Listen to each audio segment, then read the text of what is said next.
الحمد لله ذي الفضل والإنعام،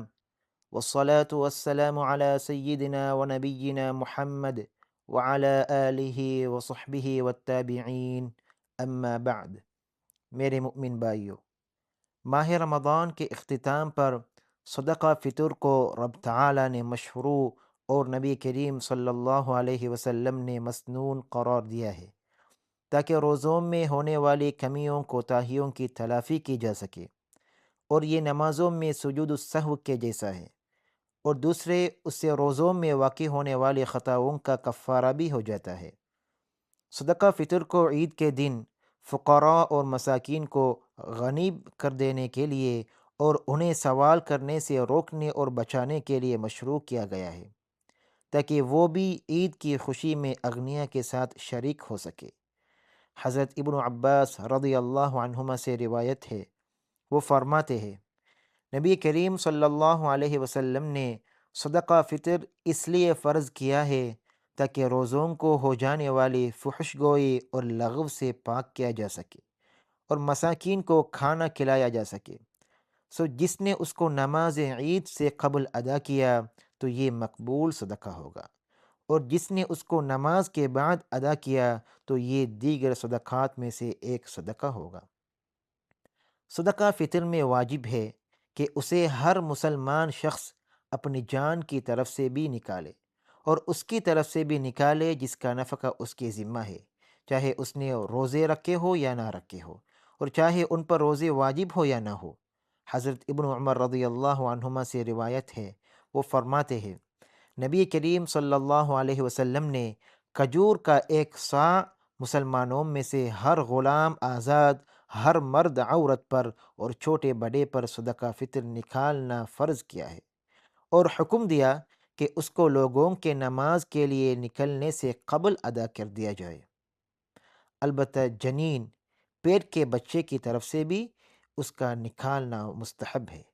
سو ہر آدمی اپنے اپنے علاقے کی زیادہ استعمال ہونے والے غلے سے صدقہ فطر نکالے گا، جیسے چاول، آٹا، گندم اور کھجور وغیرہ۔ البتہ اس میں یہ شرط ہے کہ وہ غلہ اس کے ایک دن رات کی خوراک سے زائد ہو، اور جن کا نفقہ اس کے ذمہ ہو ان کے بھی خوراک سے زائد ہو، جبکہ ایک صاع کی مقدار یہ تقریباً 2.5 سے 3 کلو گرام بنتی ہے۔ حضرت ابو سعید الخدری رضی اللہ عنہ سے روایت ہے، وہ فرماتے ہیں کہ جب نبی کریم صلی اللہ علیہ وسلم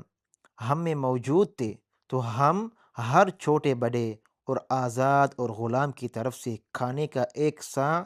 یا پنیری کا ایک صاع یا جو کا ایک صاع یا کھجور کا ایک صاع یا کشمش کا ایک صاع صدقہ فطر نکالا کرتے تھے۔ ولی کے ذمے واجب ہے کہ جن کا نفقہ اور کفالت اس کے ذمے ہے ان کی طرف سے صدقہ فطر نکالے، جیسے بیوی، اولاد اور والدین۔ رہی گھر میں کام کاج کرنے والی خادمہ تو وہ اپنا فطرانہ خود نکالے گی، البتہ جب وہ گھر کے مالک کو اس کی طرف سے صدقہ فطر نکالنے کی اجازت دے دے تو گھر کا مالک اس خادمہ کی طرف سے بھی صدقہ فطر نکال سکتا ہے۔ یہی حکم آدمی کے ماتحت کام کرنے والے ملازموں اور نوکروں کا بھی ہے۔ جب رمضان کے آخری دن کا آفتاب غروب ہو جاتا ہے تو صدقہ فطر واجب ہو جاتا ہے، اور عید کی نماز ادا کرتے ہی اس کا وقت ختم ہو جاتا ہے۔ صدقہ فطر کے ادا کرنے کا افضل وقت لوگوں کے عید کی نماز کے لیے نکلنے سے پہلے کا ہے،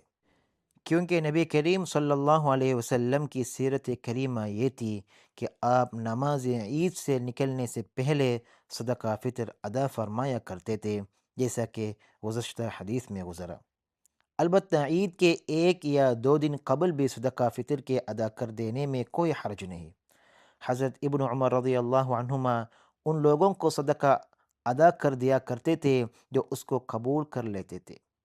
اور حضرات صحابہ کرام رضی اللہ عنہم عید سے 1 یا 2 دن قبل بھی صدقہ فطر دے دیا کرتے تھے۔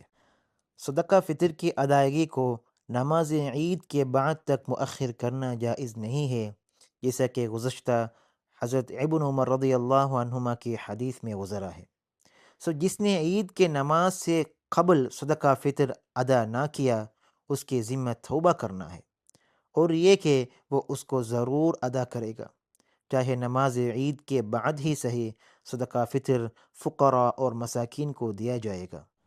صدقہ فطر کی ادائیگی کے لیے کسی کو وکیل بنانے میں اور مستند اور معتمد اور قابل اعتماد خیراتی اداروں تک پہنچا دینے میں بھی کوئی حرج نہیں، تاکہ وہ اس کو مستحقین میں تقسیم کر دے۔ ہم رب تعالیٰ سے دعا کرتے ہیں کہ وہ ہم سے ہمارے روزے اور ہمارے مالوں کی زکوٰۃ اور ہمارے سب کی سب عبادتوں اور طاعتوں کو قبول فرمائے۔ وصلی اللہ علی سیدنا محمد وعلی آلہ وصحبہ اجمعین۔